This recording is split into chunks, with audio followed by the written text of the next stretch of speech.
not what happened. Pryor showed up, said his lines, left. No hanging out, no creative sessions, no passing of the torch. Murphy was devastated.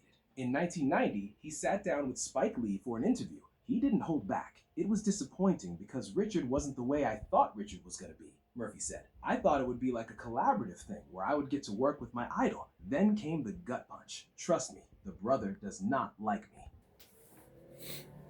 Now, I said this before, and we're gonna say it again one more time. I might even say it again, because they don't be giving me any promotion and views and shit like this, right? So anybody that knows of Richard Pryor, there's a certain age group, and below that, they're not gonna be aware of any of this. But I believe it was over the pandemic, COVID, when I did my first video on it. But there's videos that I want to do for a while, and it's not procrastination. That's what I mean. Like, sometimes when people put shit off, it's not always procrastination, And then how could something be procrastination if somebody's putting off something that they want to do? I don't know if that adds up.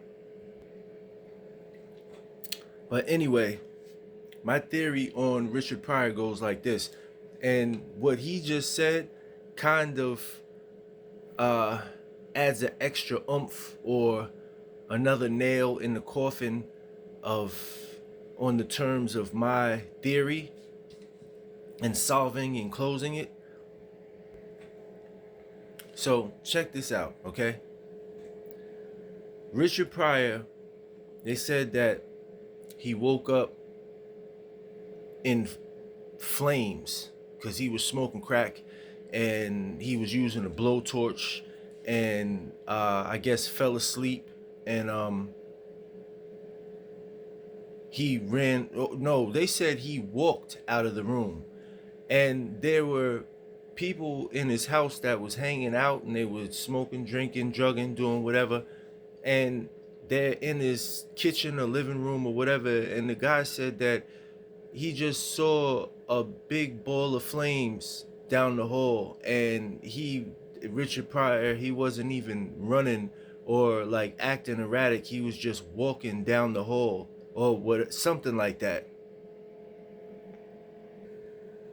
Now, I remember hearing this story when I was a kid, and I was very young, and still, even in my later age, I don't think I would have really figured out what I came up with or whatever, because I mean, who has?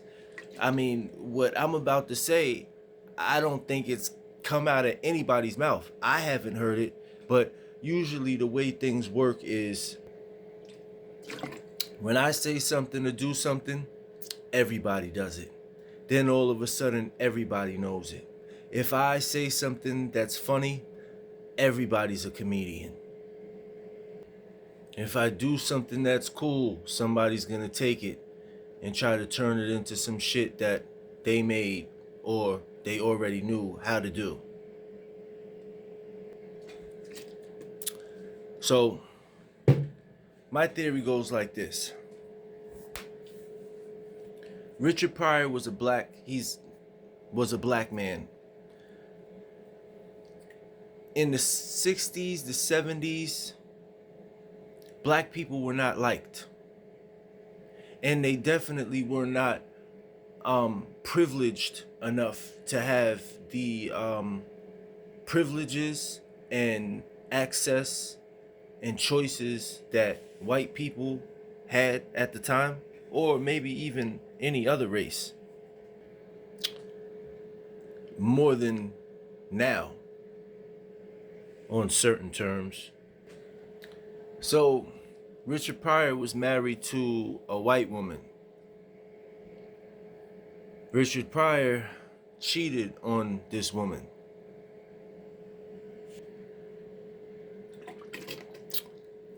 Richard Pryor lived in California, LA. Oh my goodness.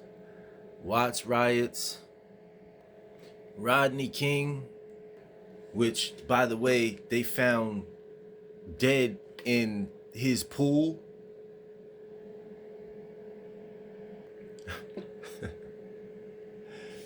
O.J. Simpson.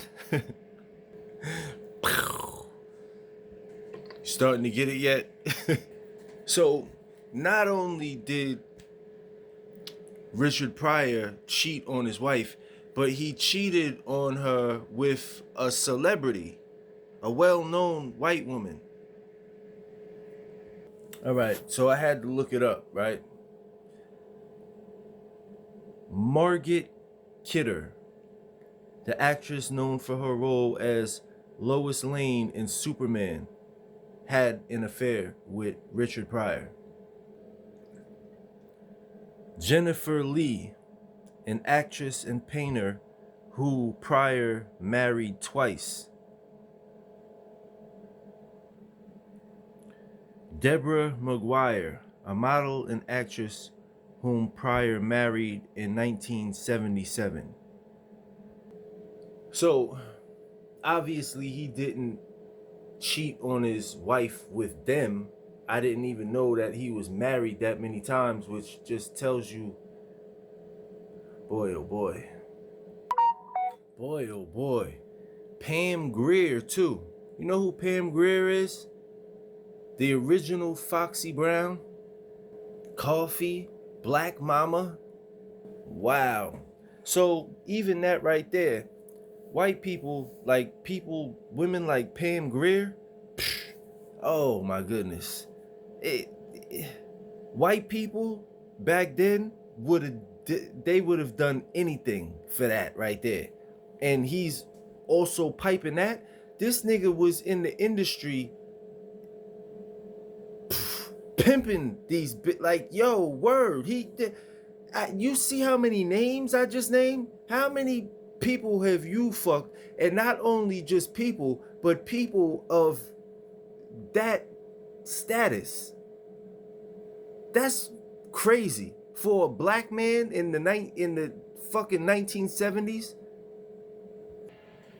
So let me get to my issue and my point here, right? Before my time runs out. I don't know what you people know about planet Earth and how much white people do not like you, meaning black people. Still, to this day, 400, 500, 8,000 years ago, it don't matter.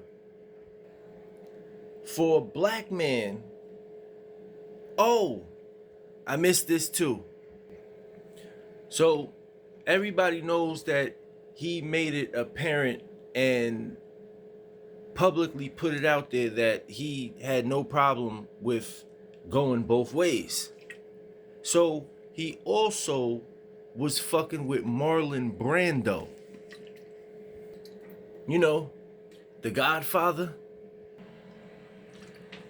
The Godfather liked him some chocolate. Oh man, I need to be a storyteller. You see how I got you motherfuckers hanging on and you don't even know it yet. So what I believe is that these white people got so sick of this, what they would call them, this monkey. Okay, I don't give a fuck how you want to fucking put it. If I was white, you people would want to kill me. But he's in the industry screwing our best white guys, and he's screwing our white women. You know how many white people would love to fuck just one of them bitches? Even Pam Grier. But Margaret Kidder, Deborah McGuire, you know what runs through these people's heart? The jealousy, the envy, the hate. So what I believe is that these motherfuckers showed up in his house and was in his house and lit his ass on fire. That's what I believe. And you look at all his interviews and everything after that, and he was burnt out. And then in an interview, his wife said, yeah, I don't know what happened.